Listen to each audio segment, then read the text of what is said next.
Hi, I'm Adora Svitak.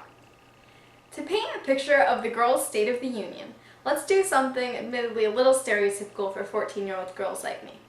Let's go shopping. First, we take a trip down the toys aisle. It's easy to see what's for boys and what's for girls. The boys get toy cars, Star Wars figurines, and superheroes. The girls get pink, Barbies with hourglass figures and feet made for high heels. Disney princesses in giant gowns, sitting pretty and waiting for Prince Charming to rescue them. Now you wander down to the magazine section and start looking at the selection that's available for teenage girls. 17, Cosmo Girl, Teen Vogue, Girls Life, bright flashy covers, celebrities, gossip, relationship and dating advice, thin models, makeup and dieting. 17's trademark, getting flat abs fast, it appears on every cover. What more could a teen girl want? Now you've come to the clothing and shoes section. The high heels get higher and higher. 4 inches and higher, admittedly ultra high even by the store standards, are placed under the junior shoes section. And in the juniors clothing section, every bra is a push-up and there's a wide variety of lacy thongs available. You wonder why. This department store experience might be virtual, but the merchandise within it isn't. As a 5-year-old, I had proportionally incorrect dolls. As a teenager, I see magazines marketed to girls that seem to value beauty over brains. And I see clothes that I quite honestly don't think I'll need for another few years, if ever. I don't think that the women I look up to got to where they are now because of Barbie-esque figures. I think it took smarts and persistence and hard work. These aren't the traits that are emphasized on store shelves with the merchandise for girls. And misrepresentation of girls continues through adulthood.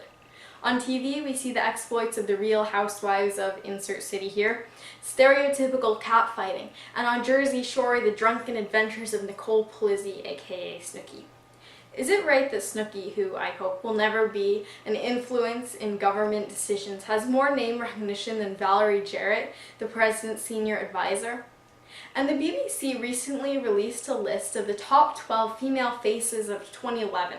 It included Pippa Middleton and a panda.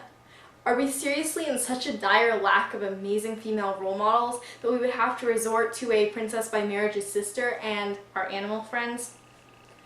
Us teenage girls hear a lot of mixed messages. We hear things like inside beauty is more important than outside beauty.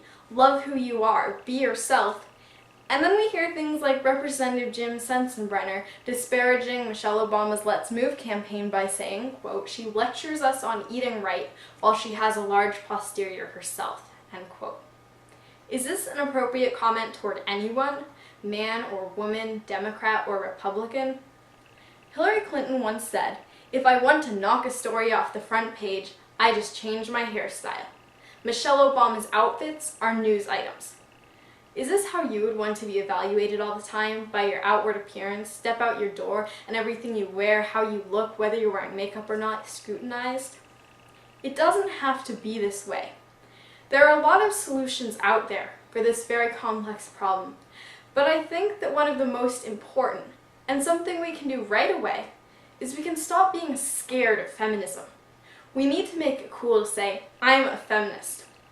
In Iowa, there was a pledge going around asking Republican candidates to sign a pledge affirming their belief in family values. I would love for a feminism pledge to go around Congress asking every single senator and representative to say, I'm a feminist. That might sound radical to some people. Aren't feminists those scary man-hating ladies in giant shoulder-padded power suits? Not quite. According to the dictionary, feminism is just advocating social, political, legal, and economic rights for women equal to those of men.